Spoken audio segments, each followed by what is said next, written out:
उत्तर प्रदेश विधानसभा चुनावों में गिने चुने बस कुछ ही महीने बाकी हैं। ऐसे में अलग अलग दलों की ओर से विधानसभा चुनावों के मद्देनजर अपनी तैयारियां भी शुरू कर ली गई हैं। लेकिन इन सब के बीच सबसे बड़ा सवाल पूर्व मुख्यमंत्री मायावती को लेकर खड़ा हो रहा है। राजनीतिक वारिस के तौर पर वो कौन सा नाम है जो उनकी पार्टी में आगे चल रहा है? मायावती खुद सड़क पर उतरकर अब संघर्ष आखिर क्यों नहीं करती? बहुत सारे ऐसे सवाल हैं जिनका जवाब मिलना अभी बाकी है। आज एक एक सवाल का हम आपको जवाब देने जा रहे हैं और इसके अलावा यह भी बताने जा रहे हैं कि उत्तराधिकारी के तौर पर वो कौन सा नाम है जो बीएसपी में आगे चल रहा है, यानी कि मायावती के बाद आगे कौन? अपने जीवन के 64 बसंत देख चुकी मायावती इस समय सबसे कठिन दौर से गुजर रही हैं। चारों तरफ से मायावती घिरी हुई हैं। ऐसे में बार बार उनके राजनीतिक वारिस को लेकर लोगों के जेहन में कई सारे नाम सामने आ रहे हैं। वैसे आपको बताते चलें, एक वक्त में काफी ज्यादा चर्चा उत्तर प्रदेश के आजमगढ़ के रहने वाले राजाराम को लेकर थी। माना जा रहा था कि मायावती के उत्तराधिकारी वही होंगे, लेकिन धीरे धीरे वो नाम पीछे होता हुआ चला गया। उसके बाद बारी आई मायावती के भाई आनंद कुमार की, क्योंकि सारा कामकाज मायावती का वही देखते हैं।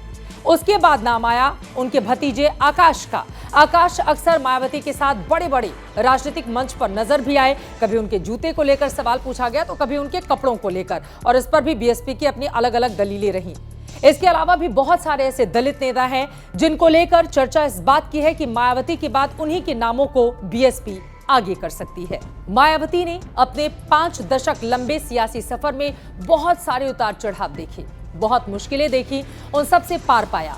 लेकिन मौजूदा दौर में, खासतौर से 2012 के बाद की राजनीति को अगर हम देखें तो उत्तर प्रदेश में उनको कहीं भी बड़ी कामयाबी मिली नहीं, और अगर थोड़ी बहुत मिली भी तो वो भी दूसरे के कंधे पर सवार होकर, क्योंकि उनके सामने सबसे बड़ी चुनौती बहुजन समाज मूवमेंट को संभाल कर रखने की है।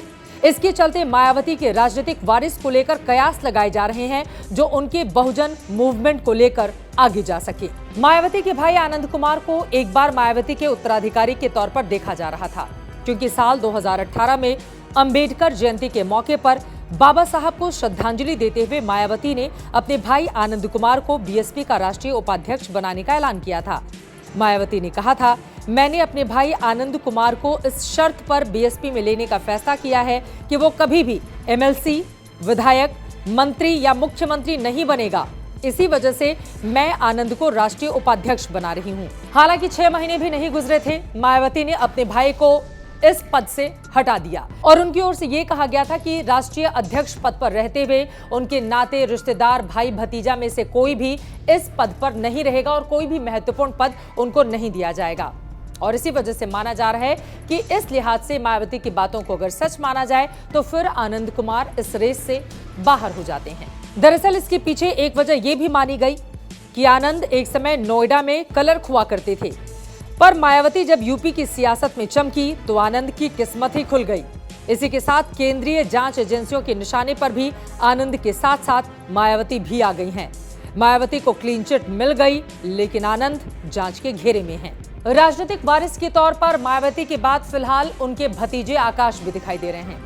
आकाश उनके भाई आनंद कुमार के बड़े बेटे हैं और कई महत्वपूर्ण मौकों पर वो मायावती के साथ देखे भी गए। आकाश लंदन की एक यूनिवर्सिटी से मैनेजमेंट में पोस्ट ग्रेजुएट हैं और बसपा में नई जिम्मेदारी संभालने के लिए मायावती के साथ राजनीति के दांवपेच सीख रहे हैं।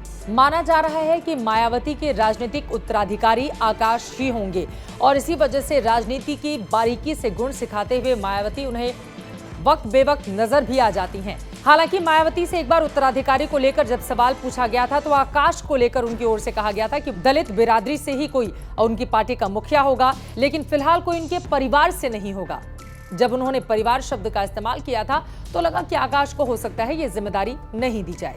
कांशीराम की विरासत को आगे बढ़ाने वाली मायावती क्या परिवार को खुद से दूर रखेंगी या उनके परिवार से ही उनके भतीजे संभालेंगे बीएसपी की कमान, जिसको लेकर अंदर खाने चर्चाएं भी काफी जोरों पर हैं। बहुत सारे ऐसे सवाल हैं बसपा सुप्रीमो को लेकर जिनका जवाब मिलना अभी बाकी है।